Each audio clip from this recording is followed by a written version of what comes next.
Mas conta um pouco lá do começo. O Paulo que não tinha track record, que tinha dúvida. Eu já ouvi algumas das tuas histórias e você... Pô, você passou por momentos muito difíceis, né? Como é que foi o teu começo? Lá atrás, né? Lá atrás eu sou cearense, né? Mas eu fui com 1 ano pro Rio de Janeiro e me criei lá. E aos 17 anos meu pai tinha quebrado. Quebrado, mas quebrado, como o Chico diz no Ceará, quebrou que apartou, né? Quebrou que separou. E aí, 17 anos, pai quebrado, fazer vestibular, faculdade, e aí aí fui morar em Fortaleza, voltei para Fortaleza, né? Minha mãe era de Fortaleza, tinha familiares em Fortaleza. Então, eu cheguei em Fortaleza e fui fazer faculdade. E dos 17 anos aos 30 anos, aí, meu amigo, a peia foi grande. 17 aos 30. A gente tá falando aí de 13 anos. 13 anos. 13 anos de muita dor. 13 anos de um casamento que fracassado, 13 anos de muitos baixos e poucos médios, né? Porque não dá nem altos e baixos, era muito baixo e O médio. que você fazia? Cara, Trabalhava com o quê? eu fazia faculdade. Tá. Só que a faculdade que eu fazia no início é de manhã, tarde e de noite. Então eu não conseguia trabalhar. E não tinha dinheiro nem para o ônibus. Não tinha dinheiro para me alimentar. Na época, se fazia cópia dos livros, né? Era institucionalizado a pirataria. E eu não tinha dinheiro para fazer as cópias dos livros. Sim. E aí o que eu fazia? Eu saía de casa cedo, para ir para a faculdade, eu saía mais cedo e ia comprando sola de sapateiro, borracha, cola, né? Para fazer cinto de musculação. Aí eu passava, comprava no centro e aí pegava 3 ônibus, 4. Aí depois pegava, deixava nos sapateiros, para eles cortarem a sola, para cortarem as borrachas, as fivelas, os arrebites e montarem os cintos. Aí deixava em outro canto para fazer uma serigrafia e quando eu voltava da faculdade, eu saía recolhendo tudo isso. Sim.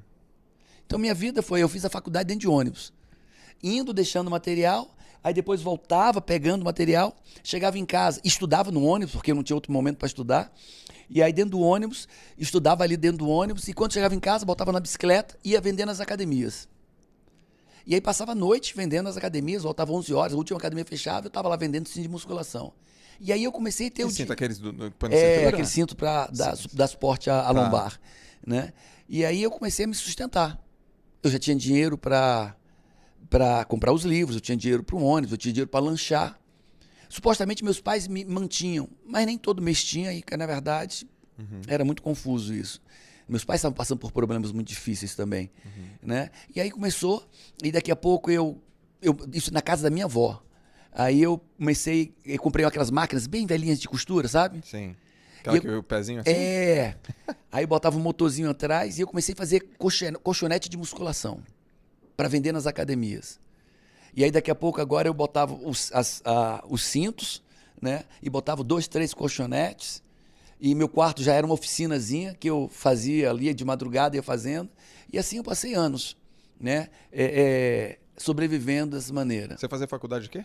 Engenharia. Engenharia. E aí foi. Aí depois eu queria crescer, né? E esse dia não dava pra muita coisa. E aí eu comecei a vender sunga na praia. Eu tinha 7 dias, só estava trabalhando 5, 6. Sim. Então o 7º dia era na praia. Eu faccionava as sungas de praia e ia vendendo. E botava na bicicleta e ia pra praia e ficava vendendo na praia. Sim. Aproveitava, jogava frescobol. Aham. Não tinha orgulho, amigo. Aí parava um pouco, jogava frescobol com os amigos e vendia mais ali. Aí um amigo vendia pro outro amigo. E assim foi. E aí casei. O meu primeiro casamento foi um caos. Um caos. E né, não estou culpando ela absolutamente nada, zero. Sim. Né? Mas os problemas financeiros, as minhas debilidades emocionais, né, as dela também, porque um débil se relaciona com outro débil. Não dá pra um débil se relacionar com uma pessoa nem não rola. nem atrai, não tem nem percepção energética, né? Não tem. Quando você vê uma pessoa, ele tá maltratando ela. Os dois são doentes. Um é doente por bater, outro é doente por apanhar. Você fala uma frase que é assim, né? O outro... Como é que você fala? O outro só tolera o que você permite? Como é que é? Cada um só vive aquilo que tolera. Cada um só vive aquilo que tolera. Aquilo que eu tolero que é ruim são meus vícios emocionais. São minhas debilidades emocionais. Né? E aí foi até que ela me deixou, né? Até que ela me deixou, e aí muita dor, muito sofrimento. Entreguei nessa época tinha um negócio, entreguei a loja inteira para ela, para essa primeira esposa, né? Eu com muitos problemas financeiros e ela no meio, mas entreguei a loja inteira para ela, tá aqui a loja. 6 meses depois ela me devolve a loja, a chave. E a loja vazia. 6 meses depois eu recebo a loja, a chave da loja, sem nenhuma mercadoria, nada, nenhum imposto pago. Caracas. Não quero mais. E era a loja do quê? De colchonete, de roupa de musculação, Sim. de essas coisas de academia, Aham. né? Mas foi, e aí, até que, aos 30 anos eu veio uma confluência. Eu sofri um acidente de carro, um poste caiu em cima do carro que que estava de passageiro, né? Mas, assim, antes disso, muitas pessoas já sabem, eu cheguei a um ponto de casado, abrir a porta e ter arroz e ketchup. Arroz e ketchup na geladeira. Né? Época de chuva, a casa que a gente morava era alugada e subia, era um alagadiço atrás, e aí a água subia e eu tinha que quebrar o muro embaixo para a água passar, para o muro não estourar e levar tudo. Aí fazia, aí a casa virava uma ilha, entrava por trás, saía pela frente. Então, meu cachorro, eu tive um pastor alemão, Eros, eu tive que dar o cachorro porque eu não tinha dinheiro para comprar ração para ele. Caraca. Eu comprava ração a granel, você nem... ração a granel, não é a Royal Canin, não, era granel, aquele sacão. E eu comprava ração a granel, pesava ali 1 quilo, 2 era o que eu conseguia comprar, e o cachorro não comia. E o cachorro adoecendo. Chegou uma hora que eu disse, cara, um sábado de manhã acordei, o cachorro tentando comer um sapo. Esse cara chega. Que eu fique na merda, tudo bem. Agora, botar meu cachorro na merda, ele não merece isso. E aí tinha uma casa bonita, que eu tinha visto uns cachorros, assim, uns 4 quarteirões onde eu morava. Aí peguei ele, levei lá na casa, bati na porta, era um cachorro lindo, pastor alemão, e disse, olha, quero dar esse cachorro para vocês. Eu não quero comprar, não estou comprando. Eu não podia vender o que eu mais amo. Não tinha como até que eu precisava do dinheiro, mas não podia vender o que eu tanto amava. Eu disse, eu quero dar para vocês. Por quê? Porque você tem cachorros aí, ele vê que eles são bem tratados, são felizes e tal. Aí a pessoa olhou. Você tem um pedigree deles? Tem. Pedigree e tal. Mas por que mesmo? Mas por isso. Porque eu não tenho dinheiro para comprar ração para ele. Eles olharam e tal. Aí disse, cara, eu tô pedindo, por favor, fica com o meu cachorro. Por favor. Aí eles ficaram, um casal. E é bem duro isso, viu, amigo? É bem duro. E aí, levaram o cachorro. E quando eu vou, e o cachorro parado ali olhando para mim, ele era muito inteligente. Ele era mais inteligente que muita gente que eu conheço, viu? E ele esperando que eu voltasse, né? E quando eu olho para trás, tá... Cara, aí eu caminhei mais e começa... Uau! Uau, uau! Na terceira vez que eu olho, ele tá em pé na grade, chorando. Chorando. Gemendo. Aí eu disse, porra, eu volto e deixo esse cachorro na miséria junto comigo ou liberto ele? Aí disse, cara, eu amo demais ele pra deixar ele preso. Pra deixar ele faminto, né? Mal alimentado, sem veterinário, sem remédio. E aí foi um dos grandes pontos de mutação da minha vida, né? Logo depois eu sofri um acidente de carro. Sofri um acidente e disse, cara, eu não quero mais viver isso na minha vida. Aí sofri um acidente de carro, o poste caiu no meio, né? Foi, acho que a maior bênção da minha vida. Eu estava de carona com 2 meninas, de manhãzinha cedo, e ninguém morreu, graças a Deus, mas o carro ficou completamente dividido. É a mãe dele ali, ó. Foi a mãe dele, uma das pessoas. Caramba. Ela estava no banco de trás e ficamos presos. Era tipo 6h30, 7 horas da manhã. Como o poste encostou no chão, era aqueles postes grandes de avenida, e rompeu os dutos de combustível e começou a vazar combustível, vazar água, o cheiro subindo, a gente preso dentro do carro.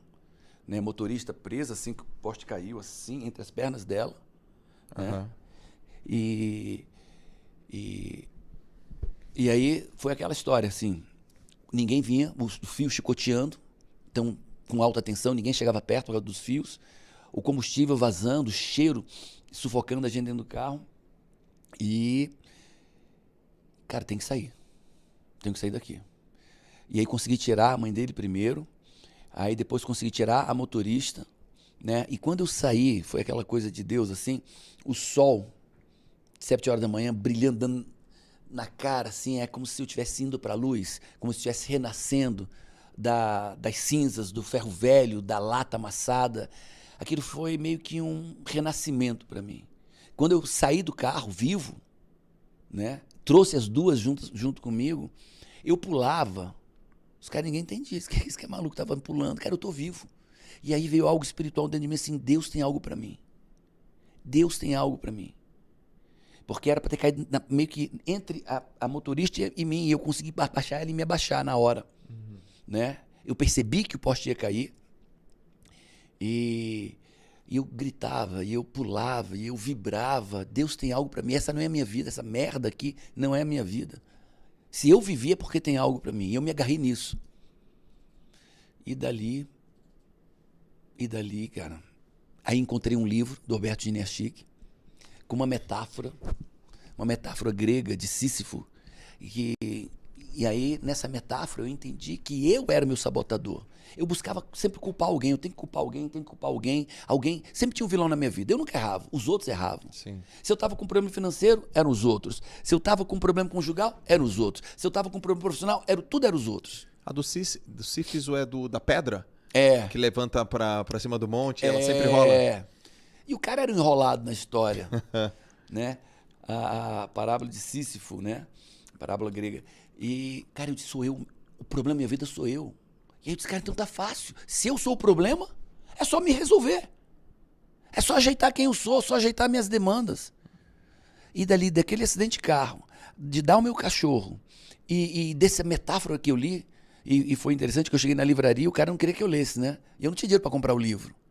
E aí eu comecei, cara, hoje você senta, lê. Sim. Né? Não tinha isso. Ou você compra, ou você lê, ou você paga e tal, não dá para...